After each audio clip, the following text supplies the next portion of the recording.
Bonjour à tous, nous sommes de retour dans le parc Tchernko pendant que vous en avez une qui s'éclate dans l'herbe.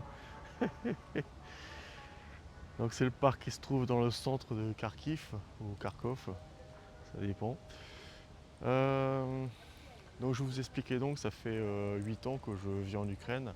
Alors au début je suis allé sur Kiev. J'avais décidé un jour comme ça m'a pris. Comme ça m'arrive souvent, ça me prend comme ça rapidement. Je me suis dit bon, je vais faire un petit tour en Ukraine, je ne connais pas ce pays, donc je vais y aller. Donc j'ai décidé d'y aller, j'ai pris un petit billet d'avion. Ensuite, aller-retour bien sûr. Quand je ne connaissais pas, je n'allais pas y rester. Et j'ai réservé 3 nuits dans un hôtel, l'hôtel du centre de Kiev.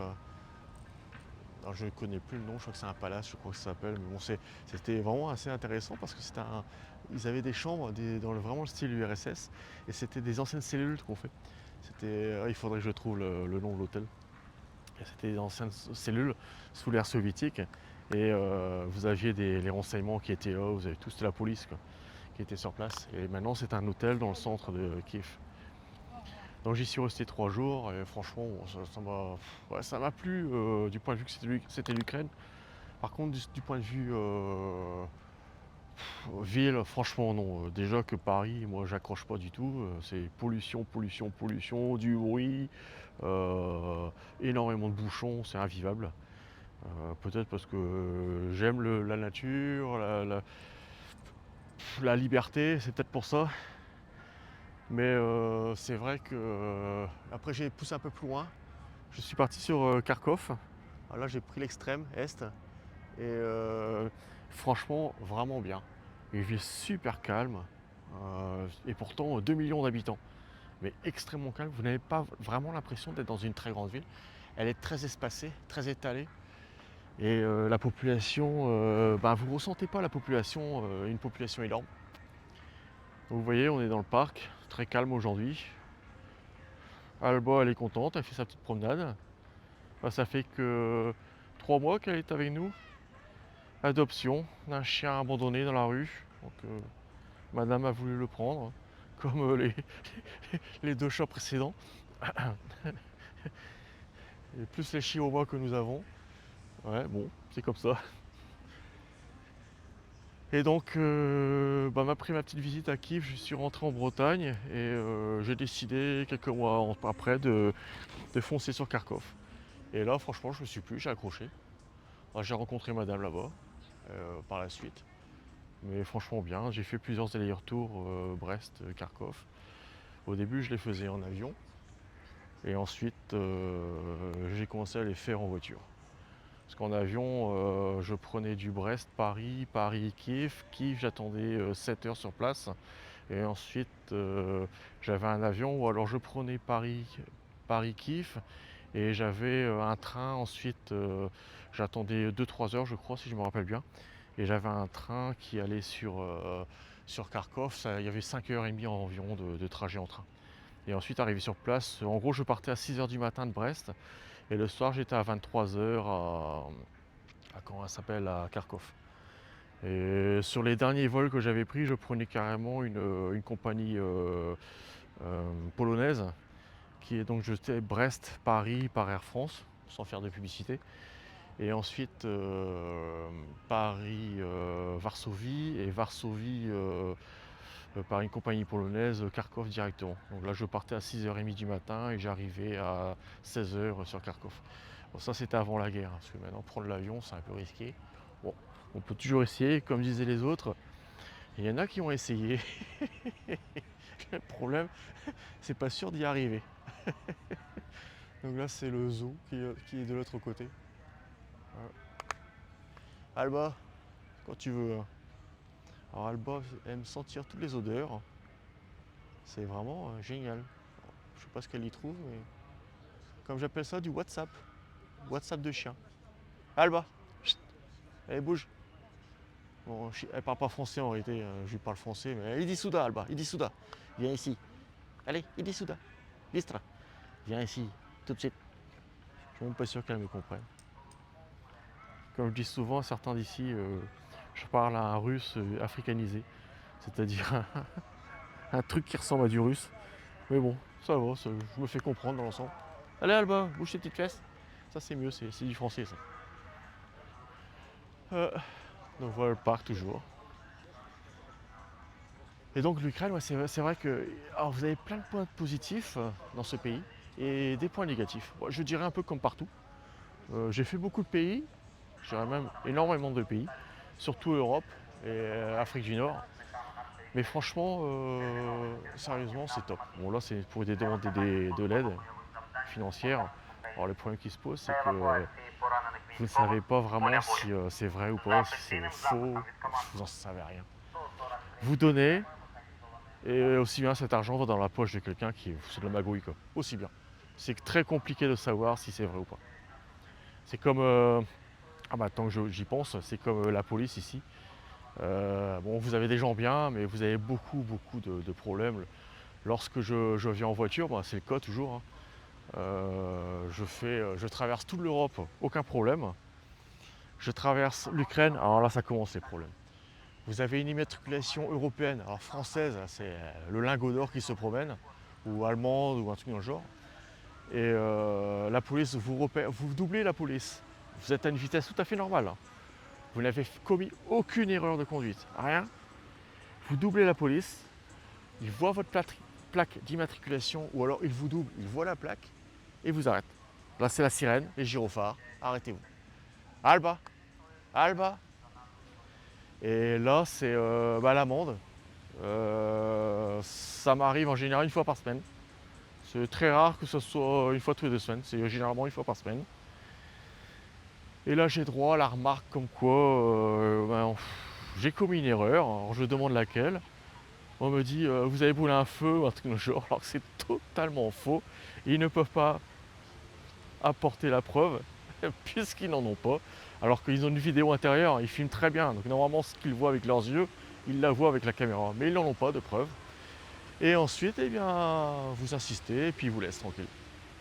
C'est comme ça à chaque fois. Et sinon, on vous demande 300 grivnas, 400 grivnas, ça dépend, c'est variable. Bon, c'est pas grand chose, hein. C'est 6 euros, mais bon, 6, 7, 8 euros, ça dépend de la valeur du grivna. Alba, bouge, dépêche-toi, fille. Allez, Alba. Mais c'est variable, hein. Sérieux, c'est spécial, hein. Allez, Alba. Punaise, elle est pénible aujourd'hui, je sais pas ce qu'elle a. Hop là.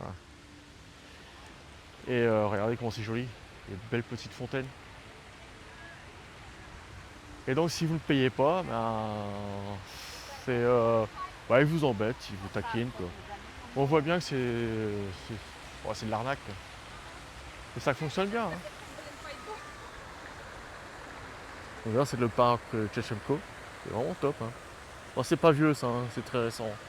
Ça a remonté à 4 ans maximum. Et là à droite vous avez le zoo, un peu plus loin. On va peut-être passer devant tout à l'heure. Mais je me suis vu une fois arrêté à Kiev. Je roulais, mais j'avais pas fait attention qu'il y avait un stop. Alors tout le monde brûlait le stop. Et bah moi aussi du coup, parce que je l'ai pas vu, parce que tout le monde brûlait le stop. Et Alba est pénible, je sais pas ce qu'elle. Et donc du coup, je brûle le stop, je me fais arrêter. La police me demande donc les papiers du véhicule, mon permis de conduire, tout. Bon, tout à fait normal. Puis là on me dit vous avez brûlé un stop. Je dis ah d'accord, mince. Bon. Et on me dit, moi ça fera une amende de 450 grivnas. Alors je pourrais pas vous dire quelle était la valeur à l'époque, mais actuellement ça fait 9 euros environ. Et à l'époque c'était un peu plus cher, c'est 10, 11 euros peut-être. Et donc je dis, il voulait venir avec moi à la banque chercher l'argent. Ça déjà c'est pas bon signe, il faut éviter. Parce que bon, on ne sait pas qui on a affaire. Et donc je leur dis bon non, j'ai pas envie, je conteste. Et donc du coup le policier était pas content. Et je lui ai dit, je suis allé au culot, je lui ai dit Padarak, vous voulez un cadeau en gros? Et le monsieur a hoché la tête, il m'a dit oui. Et j'ai dit ok, je lui ai demandé combien, il fait j'ai fait 250 grivnas. Non 200 grivnas pour début, je lui avais dit. Et il me dit oh la tête du style pas assez. Ah, je lui dis 300 grivnas. Il fait oui, oui. Donc du coup, je lui tends le billet et Il a un air effrayé, il me dit: «Ah non, non, non, non». Ah, je dis: «Ah bon, bon». Et il me tend comment dire, ma carte grise et je mets dans la carte grise, le montant. Et ensuite, il repart avec la carte grise et puis, il revient avec la carte grise quoi 5 minutes après et il me dit: «Bon allez, давай, давай». Je suis bon, je peux partir et je lui ai dit, «Bah, bon appétit, hein, bonne pizza». Puisque je sais que beaucoup, ben, c'est la pizza derrière. Je vois beaucoup et c'est une catastrophe, quoi. Après, bon, c'est un peu de ma faute, hein, c'est moi qui ai proposé, mais je le sais très bien qu'ils prennent le petit pourboire. Et je vous raconte ça parce que j'ai eu une dame, il y a quelque temps, une Ukrainienne qui est mariée avec un Français sur Brest, et je discute avec son mari. Alba, hé, bouge! Je discute avec son mari sur Brest, et son mari me disait, il parlait de corruption. Je dis, bah oui, il y en a énormément sur l'Ukraine, c'est de la folie, hein. Et il me fait, ah bon? Il me dit, pourtant ma femme me dit que non. Et puis du coup, sa femme a entendu la conversation. Et elle dit, ah non, non, il n'y a pas de corruption en Ukraine. Ça, j'ai dit, ah bon, bah, ça c'est nouveau. Et puis, ah, certainement pas, qu'elle dit à son mari, mais qu'est-ce qu'il raconte? Il raconte n'importe quoi. Non, mais sérieusement, l'Ukraine, j'ai jamais vu un pays aussi corrompu que ce pays. Vous payez tout. Tout, tout, tout. Une fois, j'avais eu un accident de la circulation, j'étais non responsable, même la police me le disait. Bah, ils m'ont dit franchement, vous devez aller au commissariat et régler ce problème d'accident. On passe au commissariat avec madame. Le policier me dit, il me dit clairement, hein, vous avez besoin d'un ami. J'ai dit d'accord, ah bon. J'ai pas trop compris la signification au départ, bon, plutôt j'ai fait semblant de ne pas comprendre. Et en réalité, l'ami, bah, c'était, bah, il fallait payer quoi, pour être un ami, quoi. Ouais. Et du coup, Alba, Alba, ouh, elle se moque de moi. Et l'ami, bah, c'était en échange d'argent, quoi. Et du coup, ben, comment dire, le policier a reconnu vraiment que je n'étais pas en tort, mais il m'a expliqué que le problème qui se posait, c'est qu'en Ukraine, lorsque vous avez un accident, lorsque il y en a un qui paye avant l'autre, bah, c'est lui qui a raison. Donc il m'a expliqué que si je ne payais pas tout de suite, ben, le problème c'est que la personne en tort allait venir et allait payer, elle, le policier. Et dans ces cas-là, moi je me retrouvais en tort. Et comme ça passe devant un tribunal ensuite, j'allais me retrouver bah, en tort alors que je n'étais pas en tort. Alors que pourtant il y avait des vidéosurveillances, tout, hein. Donc il m'a expliqué qu'il valait mieux. Donc en gros je lui ai donné 50 $. Alors ce qui a alimenté la caisse du policier et la caisse du juge également qui a jugé l'affaire. Donc en gros vous pouvez vous payer un juge et un policier sans problème. Et n'importe quelle administration vous pouvez la payer et vous avez tout ce que vous voulez. C'est spécial, on n'est pas habitué à ça en France, mais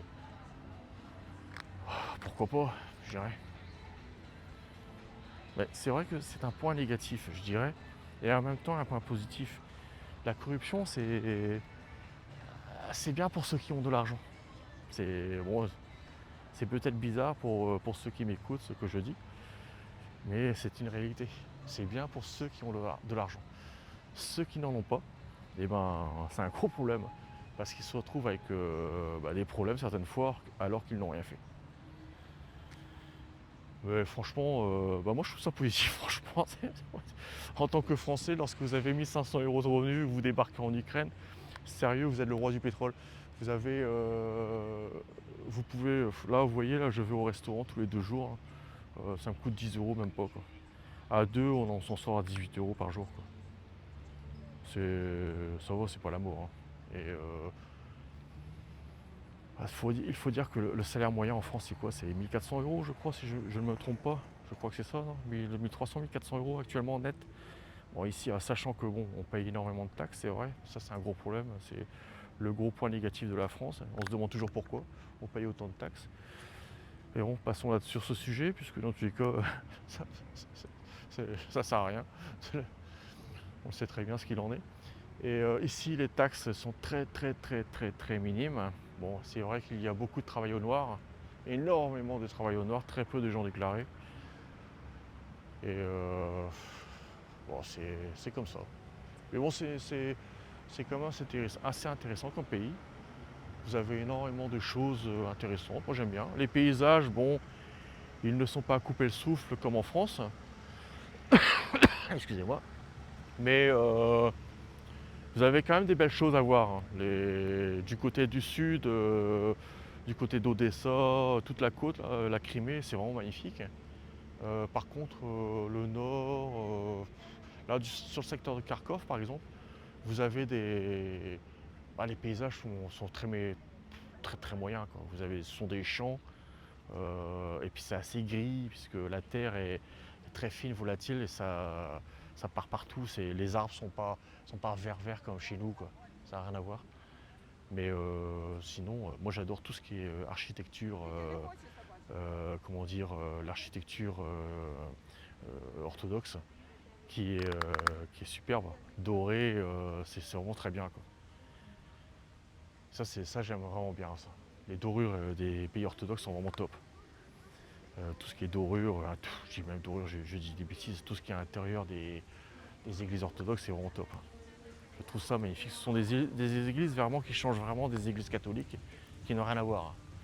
Alors c'est un petit théâtre qui a été rénové, qui était pas en ruine, mais qui était en mauvais état, qui a été rénové. À l'Alba. Bon, ça fait déjà plus de 3 ans, puisque depuis la guerre, il n'y a pas eu grand chose qui a été fait de nouveau. Alba, tu viens? Allez, viens. Donc voilà, Alba court un petit peu, ça fait du bien, parce que elle est tout le temps à la traîne là. Mais ça l'embête parce que elle sait très bien que je vais marcher beaucoup, et ça l'embête d'être avec moi. Allez Alba, parce que je marche un petit peu trop pour elle, je pense. Bon, on va s'arrêter bientôt, je pense. Allez Alba, allez Alba. Donc là, sinon, c'est un petit truc sympa pour ceux qui veulent venir voir Kharkov un jour, que ce soit pendant la guerre ou après, à voir. Ah non, c'est pas une guerre, c'est une opération spéciale, comme disent le gouvernement ukrainien également. Je me trompe. Donc ça change un peu toutes les lois qui peuvent être en place. Et donc voilà, ça c'est Nemo. C'est un centre, c'est un centre de sport, un peu d'activité sportive. Vous avez un peu de tout. Vous avez des cours de stretching, de yoga, vous avez de la musculation, salle de musculation, piscine. Vous avez une grande piscine avec des dauphins. Ouais, vous pouvez aller nager avec les dauphins si vous voulez. Vous avez quoi? Restaurant, hammam, sauna, je l'ai peut-être déjà dit. Non, c'est sympa. C'est l'hôtel Spa Nemo. Je fais un petit peu de pub. Moi j'y suis allé pendant longtemps et bon là j'ai arrêté un petit peu. Mais franchement c'est sympa. Bon la farniente c'est pas trop mon truc, mais bon c'était sympa de temps en temps quand même. Et là vous voyez par exemple, je parlais de ça tout à l'heure par rapport au salaire. Je vous disais les salaires, bon, en France, je sais pas, je me trompe peut-être un peu, c'était 1500, 1400 euros, je ne sais pas, je ne sais plus. Mais ici c'est 250 à 450, 500 $. Donc un peu moins en euros, quoi. Ça c'est le salaire moyen. La retraite moyenne c'est 50 euros par mois, vous imaginez ça. Et Nemo, là par exemple, dans ce cas précis, l'abonnement à l'époque c'était autour des 550 euros annuels, avec la possibilité de nager avec les dauphins. Alors ce qu'il faut se rendre compte une chose, hein, c'est là que c'est intéressant, c'est qu'on me disait ouais c'est pas cher. Ah ouais mais c'est pas cher, oui, ça n'est pas cher pour un Français. Ok, 500 euros l'année, ça n'est pas cher pour un Français. Mais pour un Ukrainien, c'est cher. C'est cher parce que ça peut être entre 1 et 2 mois de salaire. Et pardon. Et bah, ça n'est pas rien, hein. 1 et 2 mois de salaire, hein. Et c'est pareil pour tout. Vous allez au restaurant.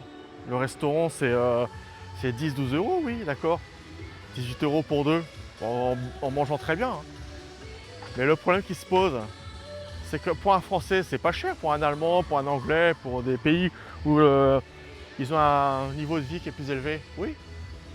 Mais quand vous pensez au salaire ukrainien, 15 euros un repas, ou 18 euros, il faut pouvoir les payer. Les vêtements, c'est pareil. Vous avez des vêtements, mais c'est quoi? C'est des tarifs genre 50, 80 euros pour un ensemble. Mais ça fait cher déjà aussi. Pour nous, non. Mais pour eux, oui. Donc, dans un sens, c'est un pays qui a un niveau de vie largement inférieur à la France ou à beaucoup d'autres pays européens. Mais la vie n'est pas facile pour eux, hein. Vous avez énormément de gens qui qui travaillent pendant des années, des années, des années. La retraite à 64 ans ou 60 ans, bah, ça n'existe pas, quoi. Vous avez des personnes âgées ici, elles ont 70, 75 ans, ils sont encore en train de travailler, ils balayent dans les. Bah, pas McDonald's ici parce que ça a été fermé au début de la guerre, mais genre KFC, tout ça, vous avez des gens, ils balayent, ils sont en train de balayer dans le KFC alors qu'ils ont déjà 75 ans. C'est particulier, hein. Donc là, un petit peu plus loin, vous avez la piscine olympique. Et elle a pris une roquette aussi. Voilà, il y a beaucoup de choses qui ont pris des roquettes en réalité. Ah. Bon, on va retourner, je pense, parce que Alba, elle est un petit peu fatiguée, elle est capote, la Fifi. Ah, belle. Non, bah donc je vous ai présenté le parc Shevchenko. Bon, je lui ai beaucoup parlé. J'espère que ça ne vous a pas trop embêté. Bon, j'ai expliqué quelques petites choses.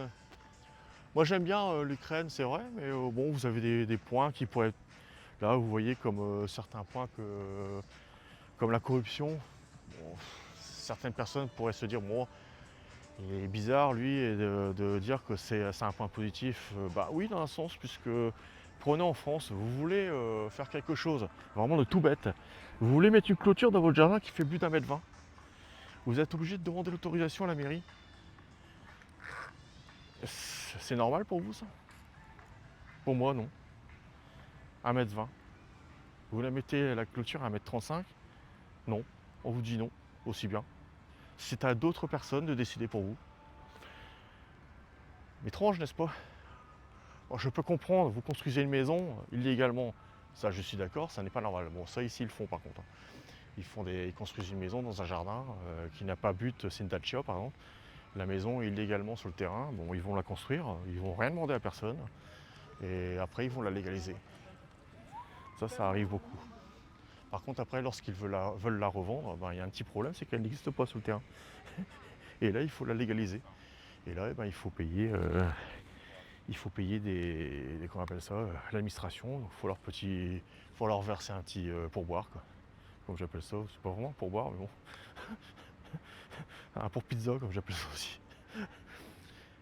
Mais c'est comme ça, hein, mais c'est vrai qu'en France, regardez, vous demandez un simple petit renseignement. 6 mois d'attente certaines fois. Du délire. Alors qu'on verse énormément d'impôts pour tout ça. Vous versez des taxes foncières, moi aussi. Taxes foncières, remplacement de la taxe d'habitation, taxe professionnelle, la CFE, et ci, et ça, augmentation de ci, augmentation de ça. Vous ne pouvez pas faire ce que vous voulez, vous n'êtes pas libre. On vous contrôle partout. Rien n'est possible. C'est du délire, du délire, du délire, du délire. Et c'est bien pour ça que j'ai quitté la France il y a 8 ans, parce que j'en avais marre. Et je fais partie des milliers de gens, de dizaines, voire de centaines de milliers de Français qui ont quitté le pays. Pour ça et pour beaucoup d'autres choses. Là, c'est vraiment un petit pourcent du problème. Regardez les salaires. Votre employeur verse le même montant qu'il vous a versé à l'État. Et ensuite, vous versez encore l'État. Et vous voyez quoi? Lorsque vous avez un problème, moi je vivais à la campagne, dans le Finistère Nord. Un jour, un problème, j'appelle la gendarmerie parce que suspicion de cambriolage. On ne trouve pas votre adresse. Et pourtant, je peux vous dire qu'ils m'ont trouvé quelques mois après, hein, plus facilement. Hein. Mais là, on ne trouve pas votre adresse. Non mais quelle bonne blague. Ils n'avaient même pas fait l'effort de se déplacer. L'autre jour, j'étais sur le Finistère Nord encore. Je suis un véhicule, un gars complètement alcoolisé. Il avait fait percuter au moins une vingtaine de voitures. J'appelle la gendarmerie pour leur dire qu'il y a un problème. Le gars, il va tuer quelqu'un. Ils ne se sont même pas déplacés. Même pas déplacés, rien à faire. Alors, est-ce qu'ils pensent que un juge ne fera rien ou quoi que ce soit? Mais c'est même pas ça. C'est arrêter le gars au moins, quoi. Pour éviter l'accident et de tuer une famille. Mais non, rien. Mais c'est horrible. Vous portez plainte, là mon véhicule a été abîmé, il a été rayé de partout par un gars il y a 1 an et demi. Il y a 1 an et demi. J'ai le nom du gars. Il a été reconnu sur vidéo. On a le gars. Bah, qu'est-ce qui se passe? Bah rien. C'est toujours en attente, 1 an et demi. Et j'en ai plein d'autres, c'est comme ça. Un gars qui m'a cambriolé, on a son identité. Pareil, cambriolage reconnu. Oh, il ne vous a rien volé? Bah si, j'ai toutes les factures. Ah ouais, bah ça traîne. C'est du délire, délire, délire, délire. Et c'est ça la France. C'est une horreur. C'est pour ça, non, non. Et à un moment donné, moi je vous conseille tous, hein, franchement, hein, si vous avez la possibilité, si vous avez l'envie de quitter la France et de vivre ailleurs, faites-le. Ça n'est pas lorsque vous aurez 100 ans, ou 90 ans, ou 80 ans, j'en sais rien, je dis des bêtises, que vous prendrez cette décision qui changera votre vie. Et faites-le. Si vous estimez que vous avez vraiment besoin de quitter le pays, quittez-le. Ne restez pas dans ce pays. La France n'est plus ce qu'elle était. Après, c'est mon opinion, mais ici, vous voyez, je suis en Ukraine. Regardez, il fait beau. C'est une grande ville. On ne le ressent pas. Il fait 30 degrés aujourd'hui. On est en plein mois de juillet. Ça peut monter jusqu'à 40. En hiver, ça peut descendre à moins 30 degrés. Un peu même en dessous. Regardez, je suis peinard. Bon, je sais, je suis à 50 km de la frontière russe. Et on reçoit à peu près une trentaine de drones ou de charrettes, excusez-moi, des missiles tous les jours. Oui, et je suis heureux. Je suis mieux qu'en France. C'est délirant, vous trouvez pas? Mais la liberté, c'est quoi? Il faut se poser la question. Qu'est-ce que c'est la liberté? Où est-ce qu'elle commence? Où est-ce qu'elle s'arrête? Franchement aussi, je suis bien. Après, j'ai une Dacia. Alors, Dacia, c'est souvent un morceau de terrain avec une petite maisonnette construite dessus. Un peu comme un petit cabanon, mais là en dur.